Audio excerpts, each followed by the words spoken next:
Halo Sobat Edukasi, kembali lagi di podcast Ceriwis. Cerita ringan di waktu santai. Kembali lagi di podcast kita bersama kita bertiga lagi nih, aku Ben. Aku Beta dan aku Dea. Yang pastinya di podcast kali ini kita bakal ngulik isu-isu dan fenomena yang ada di Indonesia sendiri. Gitu. Betul banget. Nah, di podcast kali ini kita bakal bahas topik yang sangat menarik teman-teman. Pada saat ini kita bakal bahas tentang ketidakmerataan pendidikan di Indonesia dan pemotongan anggaran di Indonesia. Yes, benar banget. Tapi nggak cuma itu ya, dan karena kita juga punya narasumber ya, nanti kita juga akan mengulik lagi nih kira-kira tantangan apa sih yang ada di pendidikan Indonesia di saat ini dan kira-kira ke arah mana gitu pendidikan Indonesia akan dibawa. Betul, tapi guys, hari ini pastinya kita nggak sendirian ya, kita berdua nggak sendiri. Kita juga kedatangan salah satu narasumber spesial yaitu ada Kak Giner. Kak Giner. Gimana Kak Giner di sini nanti akan kasih perspektif baru ke kita ya seputar topik yang akan kita bahas hari ini gitu teman-teman. Mungkin kita bisa sapa-sapa sedikit dulu ya ke Kak Giner. Hai Kak Giner, selamat siang Kak. Ya, selamat siang. Gimana kabarnya nih Kak? Ya, puji Tuhan, baik-baik saja. Sehat. Kak Giner hari ini kesibukannya apa nih Kak? Ya, tadi pagi itu ada aktivitas dengan teman-teman mahasiswa yang sedang persiapan untuk lomba internasional Teknofest 2025, sedang tahap semifinal. Gabungan antara teman-teman elektro dan pertanian. Wow, berarti selain memang ada kesibukan lagi gitu ya Kak, tapi masih bisa nyempetin waktunya buat hadir di podcast kita hari ini. Siap. Oke, so teman-teman seperti yang udah dibilang sama BK tadi ya, kita akan ngomongin banyak hal mengenai isu pendidikan gitu hari ini. Jadi mungkin kita langsung aja gitu ya Kak. Betul banget, karena kenapa sih kita juga mengundang Kak Giner gitu ya, karena fun fact-nya Kak Giner ini sendiri merupakan seorang praktisi atau dosen gitu ya, dan juga mungkin punya pengalaman di pendidikan di daerah-daerah 3T ya, siapa tahu ya. Jadi kita di sini, dan fun fact-nya juga Kak Giner dari Masada Ambon ya Kak ya? Saya persisnya dari Kabupaten Maluku Tengah. Jadi kalau Ambon itu kan kabupaten provinsi. Iya, betul. Kalau Kak Giner itu di Kabupaten Maluku Tengah. Oke Kak, karena ngomong tentang pendidikan hari ini ya Kak, mungkin aku pengen mulai dari kayak Kakak mungkin bisa ceritain Kak gimana sih Kak kondisi pendidikan waktu di zaman Kakak waktu ya kan zaman Kakak sekolah dulu itu gimana, infrastruktur itu gimana, mungkin akses Kakak itu gimana, mungkin Kakak bisa ceritain sedikit ke teman-teman gitu kira-kira. Baik teman-teman, jadi Kak Giner itu kan saya sampai sekolah menengah atas itu betul-betul menghabiskan waktu saya dari lahir sampai SMA sampai lulus 2008 itu di Kabupaten Maluku Tengah. Nah, kalau boleh saya cerita ya, Maluku Tengah itu kan yang pertama dia masuk di wilayah kepulauan seperti yang tadi saya jelaskan ke teman-teman, sehingga memang aksesibilitas ke daerah-daerah kepulauan ini menjadi salah satu parameter penting ketika kita berbicara soal pendidikan, karena kita bisa terlepas antara kondisi-kondisi geografis wilayah dengan pendidikan. Nah, kalau kita baca dari berbagai sumber yang memang Kabupaten Maluku Tengah itu secara prinsip sebenarnya masih masuk di wilayah di zaman saya, sampai zaman saya lulus SMA 2008 itu masih masuk. Saya coba baca dari berbagai literatur karena Maluku Tengah itu kemudian ada pemekaran wilayah-wilayah baru, sehingga memang belum bisa dikatakan sepenuhnya keluar dari dalam tanda kutip identitas sebagai daerah dia, karena masih banyak sekali kekurangan di sana sini. Sebagai contoh, saya kalau boleh cerita ya pengalaman saya sekolah itu dari segi infrastruktur sangat jauh sekali. Disparitasnya kita coba membandingkan antara kabupaten dengan ibu kota provinsi seperti Ambon jauh berbeda. Misalnya di laboratorium ilmu pengetahuan alam misalnya, dari segi laboratorium kita sangat jauh tertinggal dari segi pengenalan. Apalagi bicara soal aksesibilitas terhadap internet, zaman kami SMA dulu masih sangat terbatas sekali akses internetnya. Tapi memang kalau dilihat sekarang jauh lebih banyak aksesibilitasnya terhadap internet, tetapi itu kan hanya terpusat di sentral dari kabupaten itu sendiri, which is di ibu kota kabupaten Maluku Tengahnya. Kalau teman-teman pergi ke wilayah kecamatan yang jaraknya sekian puluh kilometer dari pusat kota, tentu saja teman-teman akan menemukan banyak sekali keterbatasan.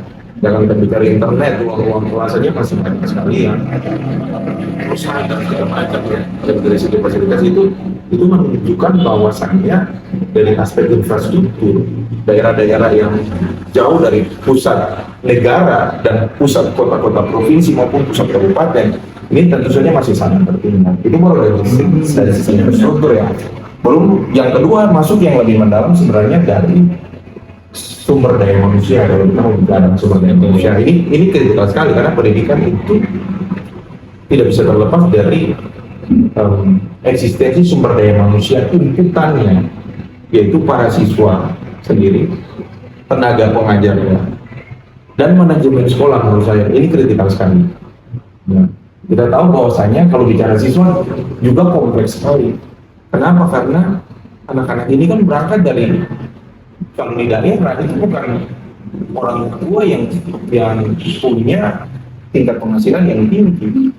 Anak-anak petani, nelayan, dari pesisir, petani, dan tentu saja anak-anak yang dari latar belakang keluarga petani dan nelayan ini kan punya implikasi kepada kehidupan perekonomian. Nah, kehidupan perekonomian itu akan punya implikasi terhadap bagaimana pola konsumsi mereka di rumah, ya. Sebelum berangkat ke sekolah, apakah mereka semua sudah makan makanan yang cukup bergizi yang bisa membantu mereka untuk bisa catch up dengan proses pembelajaran literasi. Ini kan juga ada satu isu sendiri yang perlu kita pikirkan.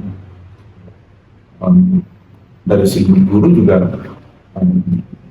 apakah semua guru-guru yang mengajar itu sudah certified sebagai seorang guru profesional? Itu juga satu problematika. Jadi sampai di zaman saya masih banyak guru yang belum tersertifikasi. Dengan program-program pemerintah hari-hari ini yang mendorong supaya guru-guru itu bisa jadi guru-guru profesional lewat program-program PPG ya, yang didorong oleh pemerintah. Saya rasa itu satu program yang baik, tapi memastikan bahwa benar-benar guru-guru yang sudah lulus mengikuti program provisi benar-benar mereka qualify untuk pendidikan. Di satu sisi juga kita butuh manajemen sekolah yang baik kan. Jadi kalau misalnya kita sudah terbatas inputan sumber daya siswanya, punya banyak keterbatasan, guru-guru juga punya keterbatasan, infrastruktur terbatas, lalu kalau tidak didukung oleh manajemen sekolah yang baik, saya pikir ini kita telah sedang dan akan terus mewarisi masalah-masalah pendidikan yang kompleks dan tidak selesai. Tadi sudah bicara tentang ketidakratan pendidikan ya Kak. Nah, di mana tanah mereka itu merupakan karena daerahnya itu merupakan kepulauan, dan aksesibilitas itu sangat terbatas. Yes. Nah, untuk pemotongan anggaran sendiri Kak, apakah Kak Giner pernah secara langsung terkena dampaknya gitu Kak?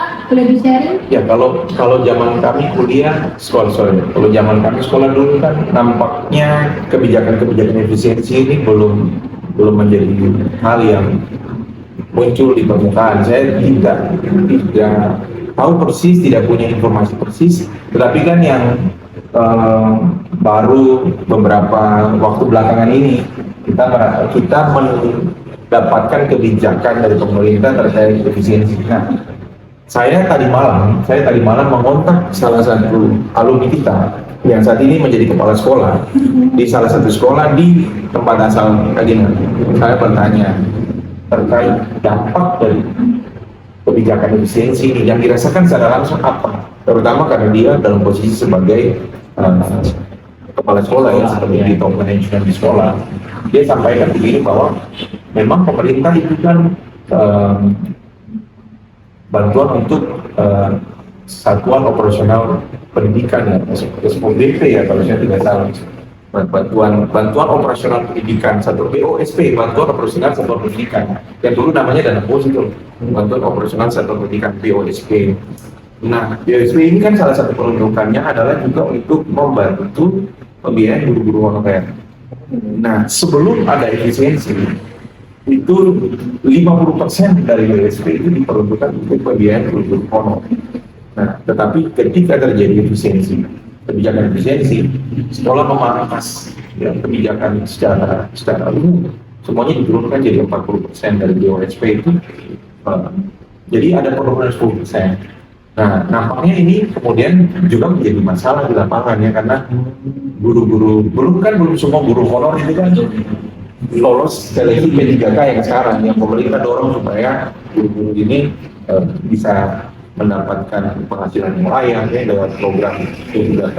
Nah, ketika masih ada guru-guru yang honor ini dan yang membaktikan waktunya, tenaganya, ilmunya untuk mendidik anak-anak Indonesia tidak mendapatkan gaji yang dalam tanda kutip yang layak, ini kan pasti akan sangat mempengaruhi aktivitas pembelajaran di sekolah. Jadi itu informasi yang saya perlu dapat dari mana. Jadi dampak secara langsung adalah penurunan persentase untuk pembayaran honor dari guru-guru honor di sekolah. Nah itu dalam studi kasus di daerah. Oke, karena tadi Kak Giner juga udah cerita banyak hal ya soal tempat Kak Giner menempuh pendidikan dulu seperti apa, dan juga mungkin keresahan-keresahan juga ya yang bisa disampaikan juga untuk pemerintah gitu.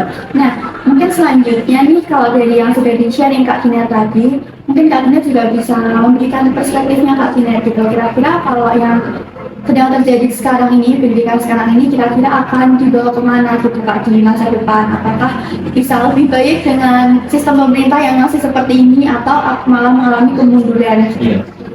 Saya selalu melihat segala sesuatu dari kacamata optimisme. Selalu dari kacamata optimisme. Bahwa niatan-niatan merubah itu baik. Merubah itu baik. Tapi harus diiringi dengan proses evaluasi secara berkelanjutan dan konsisten. Kalau kita misalnya melihat angka melek huruf misalnya, kita soal angka buta huruf dari zaman dulu kita sekarang semua sudah bisa membaca huruf. Basically standarnya sudah terpenuhi. Tetapi apakah kita semua punya kemampuan literasi terhadap apa yang kita baca? Itulah gunanya pendidikan sebenarnya. Jadi pendidikan tidak hanya mengajar orang bisa tahu baca, tahu tulis, berarti di situ. Tapi bisa memahami apa yang kita baca, apa yang kita tulis. Nah, itu butuh kedalaman berpikir dan dibimbing secara mendalam. Nah, itulah yang membuat kenapa nilai skor PISA kita itu begitu, maupun IQ rata-rata penduduk Indonesia itu masih rendah secara global. Nah, ukuran saya sederhana, kalau ditanya mau maju atau mundur, saya selalu berpikir harus maju terus. Untuk podcast nih Kak, mungkin kayak Kakak mungkin bisa kasih sedikit harapan Kak untuk kayak pendidikan kita selanjutnya itu seperti apa gitu di Indonesia sendiri gitu, terutama di daerah-daerah yang masih belum tercakup gitu Kak. Itu kira-kira Kakak punya harapan nggak sih yang bisa di-share gitu ya Kak? Harapan saya bagi daerah-daerah 3T terutama yang punya keterbatasan terhadap aksesibilitas kepada sumber-sumber pendidikan, sumber-sumber belajar, harapannya adalah pemerintah memberi perhatian yang serius, perhatian yang penuh kepada daerah-daerah ini dengan cara memberi support untuk pengembangan infrastruktur di sini secara lengkap, penguatan kapasitas guru-gurunya, lalu kemudian mendorong siswa-siswanya untuk berprestasi lewat pemberian makanan bergizi gratis yang tepat sasaran, dan juga program-program pemerintah yang mendorong siswa-siswa ini bisa memiliki ruang-ruang untuk berkompetisi keluar dari daerahnya, mengembangkan diri, bisa juga lewat skema-skema beasiswa yang bisa mendorong mereka keluar dari daerah-daerah, belajar ke pusat-pusat pendidikan yang dekat dengan pusat pemerintahan seperti di Pulau Jawa, seperti kita di Satya Wacana ya, sehingga mereka bisa, anak-anak dari daerah ini bisa belajar menjadi orang Indonesia dan pulang membawa spirit Indonesia ke daerah-daerahnya masing-masing. Dengan demikian, saya percaya bahwa Indonesia ini akan semakin maju dan anak-anak masa depan akan terus memberkati bangsa ini. Oke, karena nggak terasa kan kita udah hampir banyak-banyak berbincang ya tadi soal pendidikan, soal bagaimana tadi harus upaya dan evaluasi yang dilakukan pemerintah segala macam. Dan ternyata guys, pendidikan itu ternyata bukan cuma tentang belajar ya. Jadi pendidikan itu ada banyak aspek yang emang harus kita gali dan emang perlu kesadaran bersama gitu antara pemerintah dan juga kita sendiri sebagai anak-anak muda gitu ya. Bagaimana kita mengupayakan pendidikan itu sendiri terutama di Indonesia gitu ya. Mungkin kita berterima kasih dulu ke Kak Giner. Terima kasih. Kita dari tim Ceriwis pamit, aku Ben, Aku Wika dan aku Dea. see you di episode selanjutnya. Bye-bye.